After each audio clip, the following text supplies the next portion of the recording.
Okay, so the pot pie is out of the oven.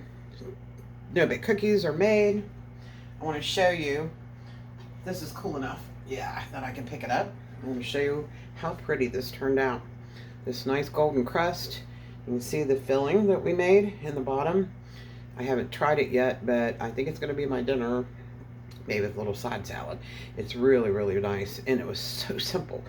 And I want to show you, if you like traditional pie crust, chicken pot pie, this is the best way to go about it. You can do the same filling that we just did, but you can use the already pie crust. This is Walmart brand, and Pillsbury makes them originally, but now you can find them in off brands as well, and they're really cool.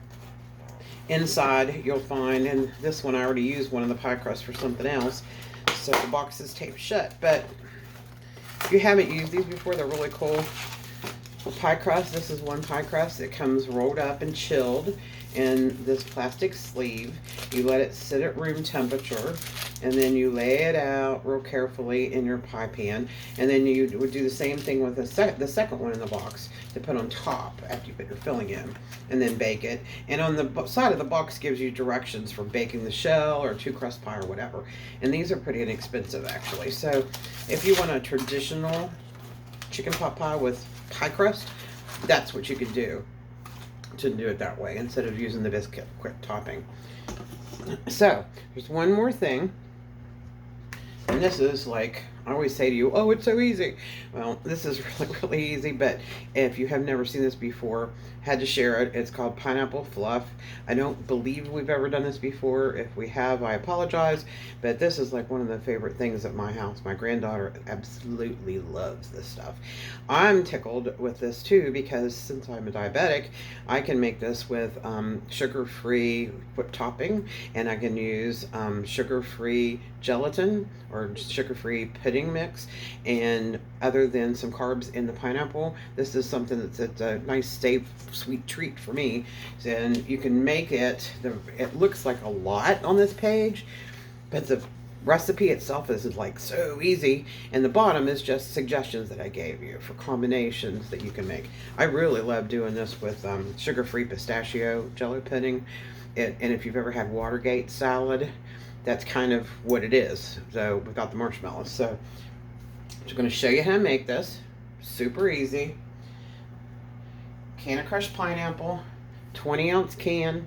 This is Kroger brand, and you've probably seen crushed pineapple before, but that's what it looks like. You dump it in the bowl, and then any brand of Jello or flavored gelatin. And this brand is Kroger brand, and it's sugar-free raspberry.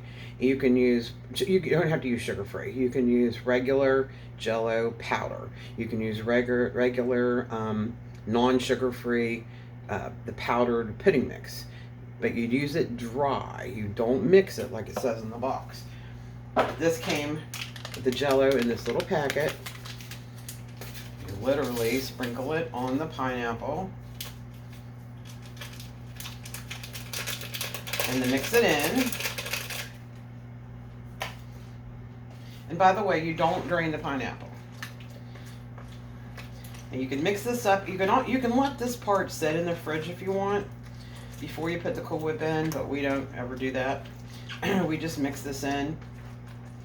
The other day I did some with strawberry jello, or no, I take it back, strawberry banana jello, and as soon as I did this part of the mixing, I cut some bananas up in it and stirred it up real well, and the acid from the pineapple juice kept the bananas from turning dark, and it was pretty tasty, I thought. So you can put fruit. I like to do the orange with pineapple and then drain mandarin oranges and put it in. You can put marshmallows in it. I've seen recipes that uses cream cheese beat in. So you put some of the whipped topping. And by the way, this is Cool Whip Zero Sugar. They also have fat-free. And off-brands now have light topping. Some have sugar-free versions, so you kind of do whatever you want. You don't want to beat this really hard because it takes some of the fluffiness out of the Cool Whip.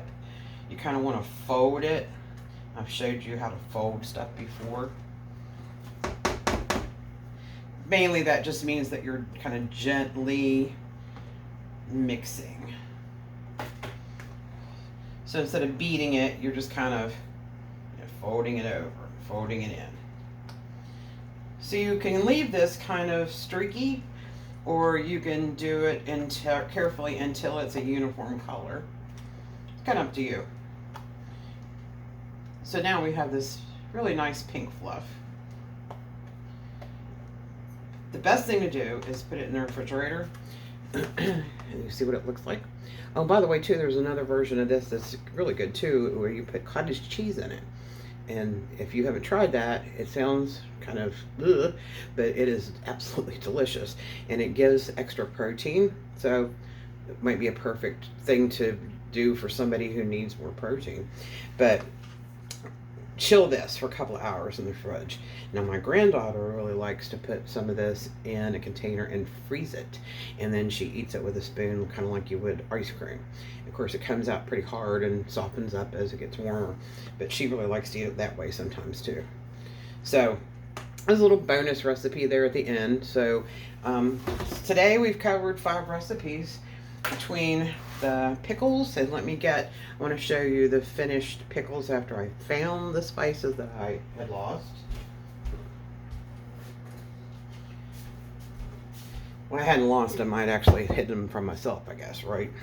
So here's the finished refrigerator sweet pickles with the red peppers, and I made a little extra brine so it would cover all my cucumbers. So I'll shake this every now and then in the fridge. Excuse me. And if you can see, there's the celery seed in there. These are so good. And then the Clausen style dills. I shake that up. And now you can see all the yummy spices that are in there. And then this will sit in the refrigerator for probably about a week before I try these. But they're really good. And this is the one especially that I make, and sometimes make like a half-gallon jar of them.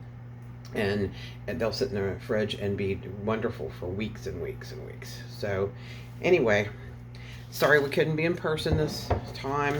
I've really enjoyed it. Wish I could see you all, and actually afterwards we'll chat about this recipes in a few minutes, and I'll get to see some of you. So have a great day. Enjoy the rest of conference. Bye-bye.